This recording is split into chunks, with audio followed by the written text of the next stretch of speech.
Welcome to the Safe2Say Something program overview. The purpose of this is to provide an overview of the Safe2Say program, talk about what it is, how it works, the benefit for our school, and to discuss any possible next steps. This slide provides a brief program summary of the Safe2Say Something program.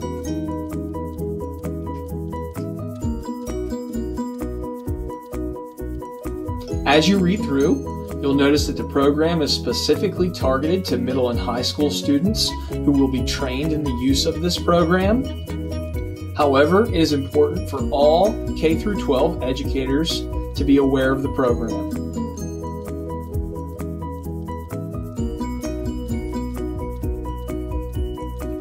And now your Safe2Say Something overview. Safe2Say Something does a good job of providing stats and statistics that warrant the use of their program.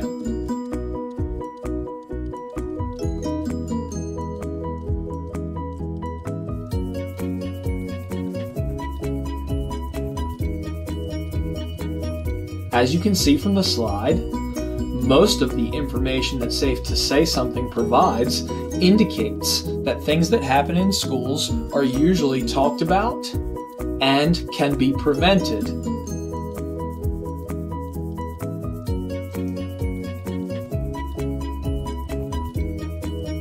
Sometimes these signs are not seen, however.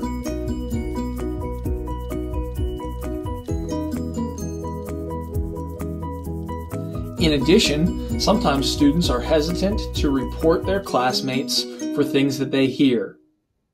Safe2Say Something provides an anonymous way for students to report things that they are hearing.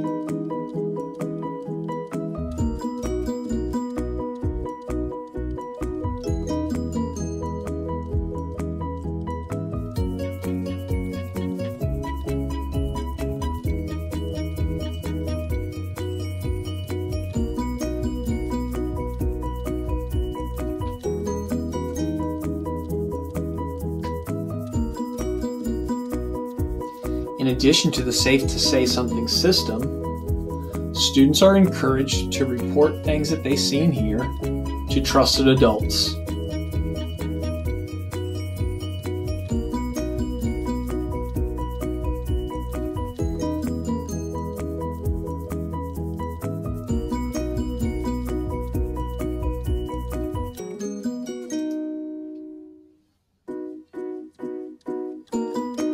Here's how Safe2Say Something works. The first step is the submission of a ticket from an anonymous tipster.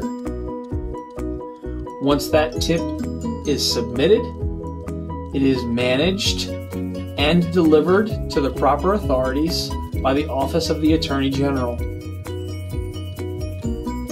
After schools receive that tip, they are encouraged to take necessary action, document that action, and then close the tip.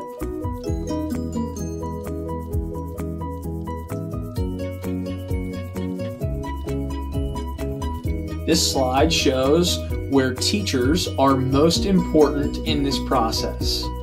There are three ways that students can access the Safe2Say Something system: through the app, their website, and a 24/7 hotline. This information is posted at all school buildings on our website.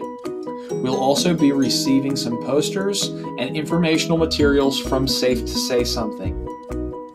Teachers, if you can make sure that you are familiar with where these items are located in the event that a student asks you about the Safe2Say Something system, and make yourselves available to provide that information.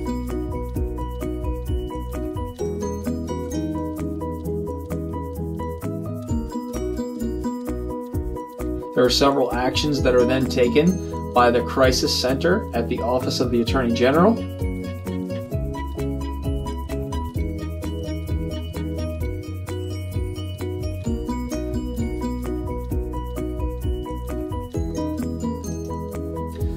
The Attorney General's office classifies tips into three categories: life safety, imminent and in progress, non-life safety, which includes crime and violence, and non-life safety. This slide shows potential tips in each of those three categories.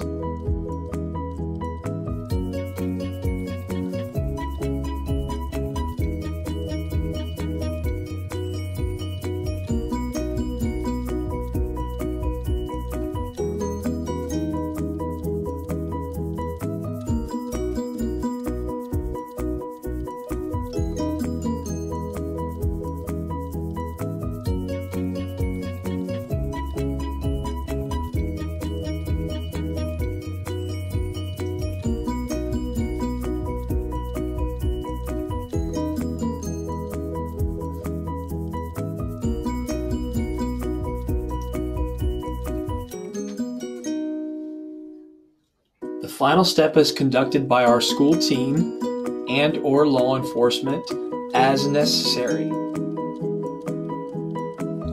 Teachers will rarely be included in this process and will only be included in incidents where their inclusion is needed.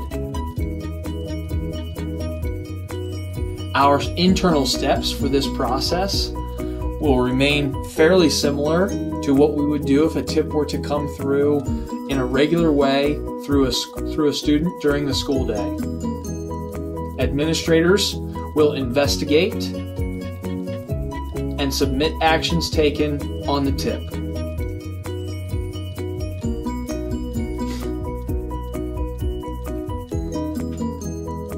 This slide depicts the process from start to finish.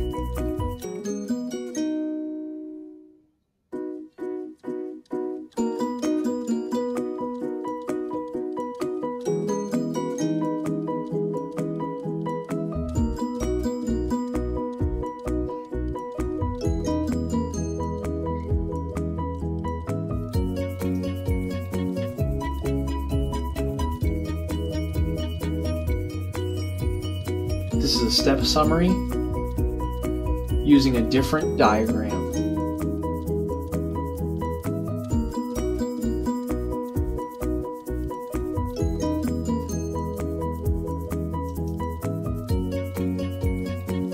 Safe to Say Something is a national organization, and because they work with schools, they do have some statistics on the rate of reporting.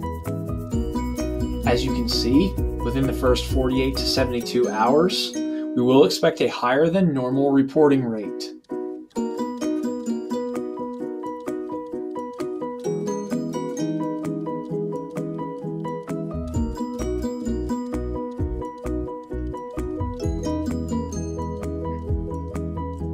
Hoaxes are occasionally reported, but that is a minimal percentage, and most are inactionable submissions.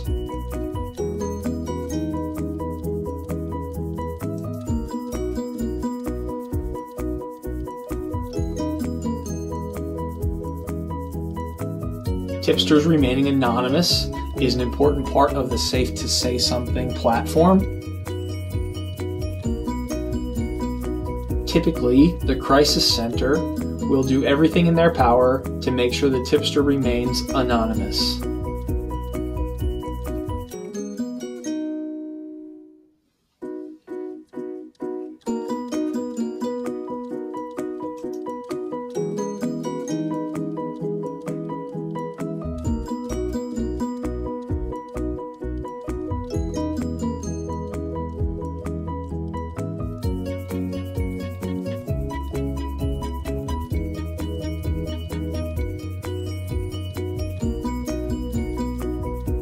Safe to Say Something will start to be embedded in more parts of our school.